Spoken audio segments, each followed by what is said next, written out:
somebody yesterday about Thriller. Oh, about the song? No, about the album. And I was like, what does Thriller mean? Like, what does it mean? And they were like, it's Thriller. I was like, okay, what's the album about?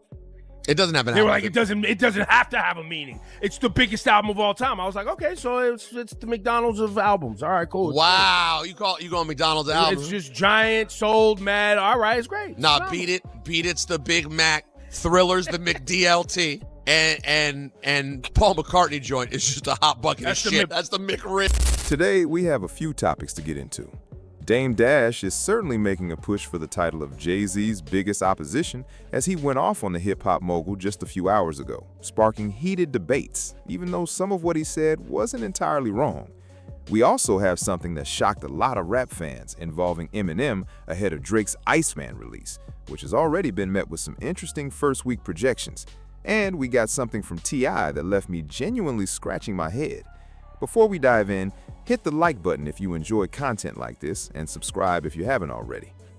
Starting with the lawsuits flying around the hip-hop space, T.I. is suing his record label, claiming they're charging him $50 million to buy back his masters, despite everyone previously agreeing they were only worth $3 million.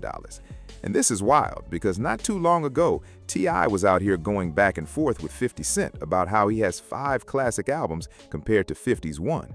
So it's only natural to assume the label made some adjustments after he made that claim publicly, because if they sold him 5 classic albums for $3 million, that's daylight robbery any way you look at it. And the jokes came pouring in immediately. One person said he had better move fast before 50 Cent acquires them expeditiously, and the rap fans flipped it quickly. You're not allowed to sue your record label anymore. Those are the new rules. Did anyone tell T.I. yet? Clearly, tongue-in-cheek. But back to the real point.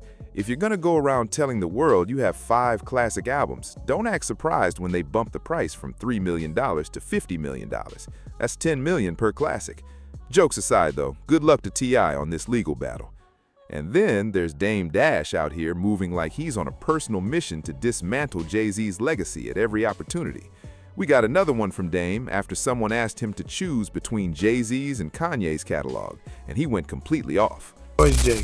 Kanye destroys Jay. It's not even the same class. You know what I mean? As far as artistry goes and being creative and all the verticals that are stimulated and the people, no one wants to dress like Jay can't do a clothing line. Kanye has a movement, you know, he's unstoppable. Like Kanye don't need nobody to fill an arena. You know, homeboy needs friends. This just stands up there and he don't even have to rap. He just does listening sessions in a stadium. Kanye is different. He's paused. He's pure art. The world should be so grateful for Kanye's presence because he keeps things so interesting. The world would be so boring without Kanye. It's like Van Gogh. Like any minute he could cut his ear off while he's painting, but it's always art. Kanye is an artist. Jay's not an artist. Jay's a comic, well, allegedly. I would say Jay's just more, he's cunning and he doesn't mind playing with the devil.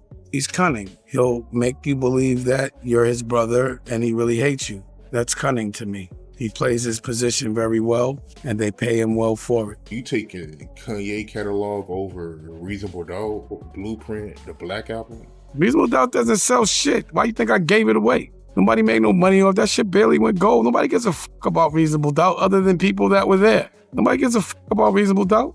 Ask some kid about Reasonable Doubt. They'll be like, nobody cares about Jay-Z as a rapper. No kid gives a fuck about Jay-Z at all. They not jacking his hairstyle, his gear. No one's fucking with Jay-Z. No one's listening to them fucking raps. None of that shit. That's all. You know that. When's the last time this nigga made a record?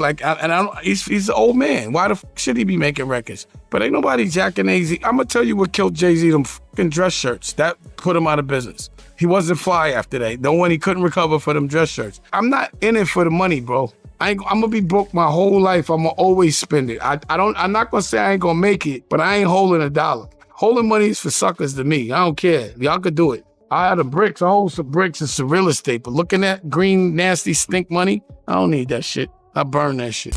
Now, Reasonable Doubt did eventually go platinum, certified in 2002. But Dame isn't wrong about where the album stands today. On streaming platforms, it is essentially dormant when it comes to commercial performance right now. Illmatic, for instance, is absolutely destroying Reasonable Doubt at the moment. Illmatic is still pulling over 400,000 streams daily, while Reasonable Doubt doesn't even register enough streams to appear on Chartmetrics database. We're talking maybe 50,000 streams on a good day on Spotify.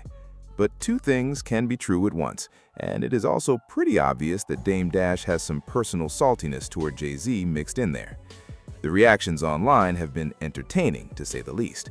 Nobody can say Reasonable Doubt isn't a classic, but Dame's point is that only his generation really goes back to it. And looking at the streaming numbers, he might actually have a point, because no generation is actively spinning that album daily in any significant numbers right now. Some people watching this play out have simply concluded that what we're seeing from Dame is what envy looks like in real life. But it wasn't all negativity from Dame. He also confirmed the story about Jay-Z battling LL Cool J back in the day, and LL getting bodied in that exchange. LL, and we burned him that day, pause, when we was younger. I had the tape, but Jay lost it. And since that day, L never got over that shit. So I've actually heard albums, and because L's my man, he's a funny, he's like a dude that you would like. He's a cool dude to hang out with because he snaps a lot. He's funny. And me and him cut each other up, but he don't have a mustache, so we can't, you know what I'm saying? I'm not snappy. It's over for him when me and him snap. But without that mustache, it's over. We can't snap. But he made albums completely, and these albums were ill, just ripping, dissing Jay, but he never put them out. I'd be like, he's still, like, a lot of people got issues with Homeboy, and I bet you there's a lot of big artists that got records for this guy that they just didn't put out. Because you go ask LL how many, if he made a whole album dissing and why he ain't put it out. But I heard that shit, and it was good. Like, LL could rap, and he's very competitive. You know, he's a real rapper.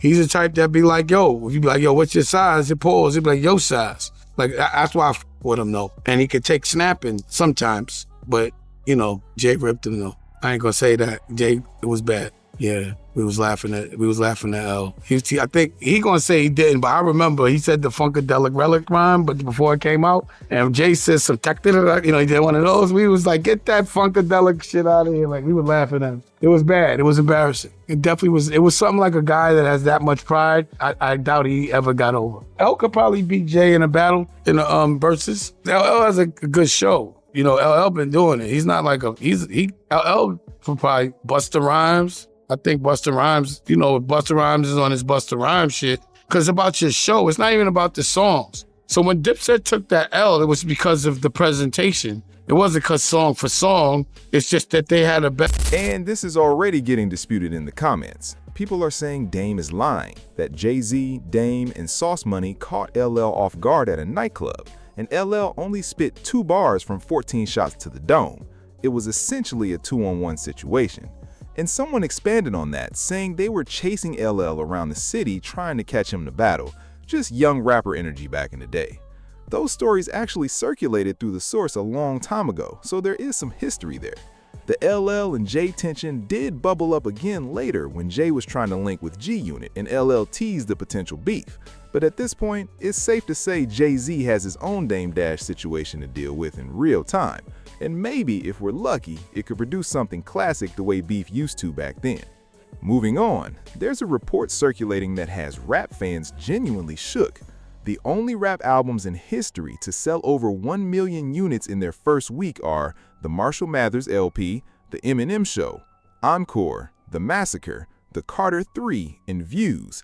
And this is based on the first 7 days on the market, not Billboard tracking weeks, because the Eminem Show and Encore both released strategically to combine sales, but still moved over 1 million copies within their first 7 days regardless. The reactions have been something else. Eminem with 3 in a row, people are calling it absolutely mental, and all of it was physical sales without streaming. The conversation quickly turned into a debate, with people pointing out that Jay-Z wasn't on that list, to which someone noted that Jay did manage to claim over 1 million first week by bundling his album with Sprint and Samsung deals, earning platinum certifications through those arrangements. Cunning as always, just like Dame Dash has been saying.